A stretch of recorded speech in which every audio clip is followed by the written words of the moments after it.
Muy buenas, ya tenéis el boletín en la web actualizado. Bueno, situación muy interesante, como siempre, a nivel técnico y más interesante, si cabe, si vemos valores por valores, ¿no? Para eso, pues bueno, os invito a ver el boletín. Tenéis todos los valores del IBEX y, bueno, los principales índices mundiales, ¿no?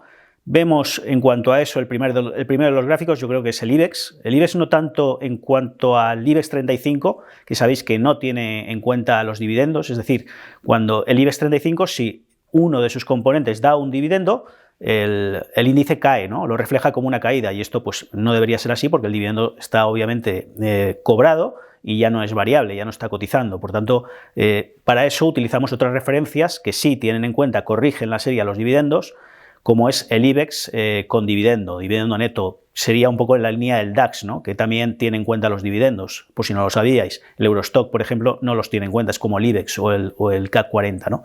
Bueno, fuera de esto, vemos el IBEX, tanto el IBEX y el IBEX con dividendo, ¿no? Y vemos, en cualquier caso, vemos que se encuentran ante referencias históricas de bastantes años atrás, sobre todo el IBEX que tienen, descuenta los dividendos, que corrige los dividendos, lo vemos en referencias de 5 años, ¿no? Desde 2015, 8 años prácticamente, de resistencia.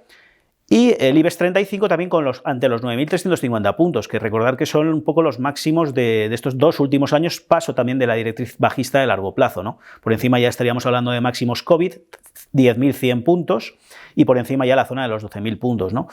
Tener en cuenta que, bueno, poco acompañando al IBEX, que tendríamos el siguiente de los gráficos, el Eurostock, tendríamos las referencias más importantes del índice europeo, no solo en los máximos del 2022, de finales de 2021-2022, que en el caso del Eurostock son los 4.420 puntos, sino también los máximos del 2007 en el Eurostock, que son los 4.570 puntos. Con esto, esta franja, entre los máximos del año 2022 y los máximos del año 2007, se monta una franja de un 4, un 7% de una resistencia muy relevante, ¿no? Teniendo en cuenta también que el DAX pues, tendría niveles equivalentes en los máximos de 2021-2022 a también un 3, un 4% por encima, y el resto de índices europeos pues, están en situaciones bastante similares, ¿no? Algo más apagados los índices americanos, que no tienen este ritmo de subidas de los índices europeos, como podemos ver en el S&P 500, si bien sí que en el corto plazo, pues bueno, también ante referencias interesantes, ¿no? En el caso del S&P, los 4.325 fueron los máximos del pasado agosto, donde se originó esa corrección que fue bastante importante, y es una resistencia, un nivel de resistencia intermedio previo a los máximos históricos, ¿no? Por tanto, vamos a ver qué ocurre ahí, también teniendo en cuenta que el VIX se encuentra en mínimos, incluso a nivel técnico también es curioso, en el paso de la directriz alcista de los últimos 5 años, ¿no? En el caso del VIX.